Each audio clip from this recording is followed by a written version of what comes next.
জানালেন স্যার?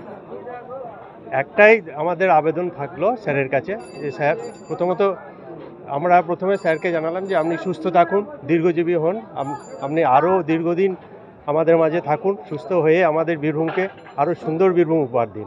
এটা প্রাথমিকভাবে ছিল। দ্বিতীয়ত আমরা যে সংগঠন করি পশ্চিমবঙ্গ তৃণমূল মাধ্যমিক শিক্ষক সমিতি, সেই সংগঠনকে আরও শ্রীবৃদ্ধি কামনার জন্য যাতে সকলেই এই সংগঠনের ছাতার তলে আসতে পারে, সকলকে নিয়ে যাতে কাজকর্ম হতে পারে, এটাই আমাদের স্যারের কাছে আবেদন থাকবে যে স্যার আপনি যাদেরকে দায়িত্ব দিয়েছেন তারা যেন সকলকে নিয়ে চলে, এইটুকু আপনি দেখবেন।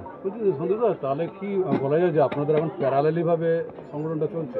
হয়তো তাই।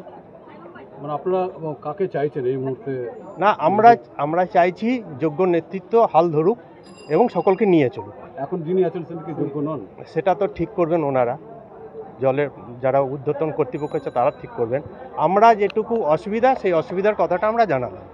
এখন প্যারালালি ভাবে আপনারা আপনাদের মতন করে চালাচ্ছেন? না, আমরা দলীয় নির্দেশেই আমরা সব কিছু করি, কিন্তু আমাদেরকে বিভিন্ন স্থানে বিভিন্ন জায়গায় ডাকা হচ্ছে না বা নেওয়া হচ্ছে না, সেইটাই আমরা জানালাম। নাজরবাবুকে বলেছেন এই বিষয়গুলো যে আপনাদের? না, এখন প্রাথমিকভাবে স্যারকেই বললাম। স্যার এরপরে বাদবাকিটা আমাদের আলাপ আলোচনার মাধ্যমে যাকে যাকে জানানোর স্যারের নির্দেশ মতো আমরা জানাবো। অনুব্রত মণ্ডলের কাছে কি যাবেন নিয়ে? সেটা যদি আবার নির্দেশ আসে নিশ্চয়ই যাব।